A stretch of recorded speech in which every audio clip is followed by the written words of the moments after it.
Let us see the question paper MES 104, that is Planning and Management of Higher Education. This paper is from December 2013, and the first question is: describe various issues involved in macro planning of higher education in India after independence. Discuss the execution and management of these issues in the context of present India. Or explain why the effectiveness of higher education system depends on the competence of its human resources, especially teachers. Describe the mechanism to develop suitable human resources in higher education system to confirm the statement. Second question is: describe the process adopted in curriculum development in Indian universities. Discuss the role of various academic bodies and individuals in these processes. Or why financial management is crucial for efficient functioning of a university. Explain the types, elements, and processes of budgets adopted in a higher education institution. And third question is, it has multiple questions and you need to attempt 24. The first is: elaborate the functions of UGC with regards to higher education in India.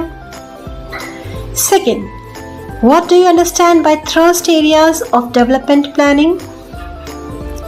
Third, how are material resources managed in the institution of higher learning? Fourth, differentiate between learner-centered classroom and problem-centered classroom. Fifth, what do you understand by cooperative learning? How does it contribute in managing groups? Sixth, describe autonomy of a university in terms of internal freedom and accountability to external expectations. And the last question is: select a topic of your choice and decide how you would manage a postgraduate class of 30 students by creating suitable academic, task, and instructional strategies. Let us see MES 104, the sample paper from June 2014. The first question is: university is considered as unique social system. Why? Explain with suitable examples. Or explain the interactive relationship between academic inputs, instructional strategies, and evaluation procedures in curriculum transaction. Second question is: what are the managerial skills required by a university teacher in today's context and why? Or explain the structural and process mechanisms involved in the building and growth of an institution of higher education. Third question, again multiple options. You need to attempt 24. And the first is: how does the administrative structure of a university contribute to administrative efficiency of the institution? Second, explain the importance of time management in higher education institutions with reference to human and material resources. Third, elaborate the need of curriculum evaluation in the process of curriculum development. Fourth, what do you understand by institutional self-renewal? How can it be achieved? Fifth, how can an institution of higher education utilize community resources? Explain the process. Sixth, explain the decision-making process through participative management in institutions of higher education. And the last question is: design a lesson plan or unit for teaching in a real classroom situation, incorporating various modes of presentation and instructional strategies to ensure that curricular contents are properly transacted. Sample paper MES 104 from December 2014. And the first question is: discuss the basic principles of governance of universities. Explain how these have been derived in the context of Indian universities. Or discuss the factors that contribute to the effective management of human resources in higher education institutions. Same question is, discuss the significance of time management as an important resource for teachers. Highlight some problems encountered by teachers in effective time management. Or, decision-making process should foster participative culture. Discuss the merits and demerits in the context of higher education institutions. Third question, again multiple choices. First, you need to attempt any four. First is, discuss the pattern of financing higher education institutions in India. Second, describe the organizational structure of Indian universities. Elaborate the functions of any three statutory bodies of a university.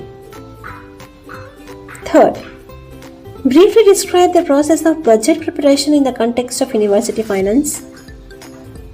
Fourth, discuss the importance of timetable for teachers. How does it help in the effective management of a college or university? Fifth, explain the basic considerations to be followed while planning the material resources of higher education institutions. Sixth, discuss the importance of performance appraisal of faculty members in a higher education institution. And the last question is, discuss the steps of curriculum development in a subject area of your choice.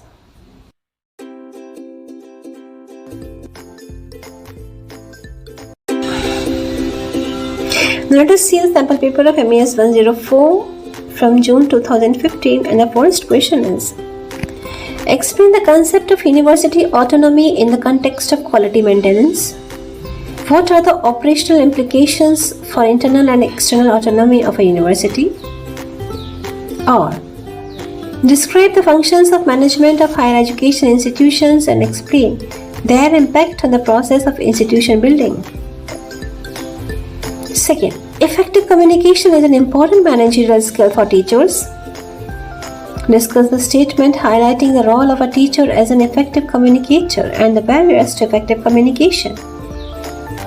Or, describe the mechanism of generating grants in the context of higher education in India. What are the problems encountered in funding higher education institutions? Third, again you have multiple questions. You need to attempt any four. First is, describe the role and functions of the University Grant Commission. Second, discuss the concepts of internal and external autonomy of a university. Third, supervision is a major aspect of the management process in higher education. Discuss. Fourth, analyze the importance of community resources for the overall development of an institution. Fifth, discuss the role of a teacher as the manager of co-curricular activities. Sixth, describe the main features of a learner-centered classroom. And the last question is, describe the different stages of curriculum evaluation. What is the significance of curriculum evaluation in the context of higher education?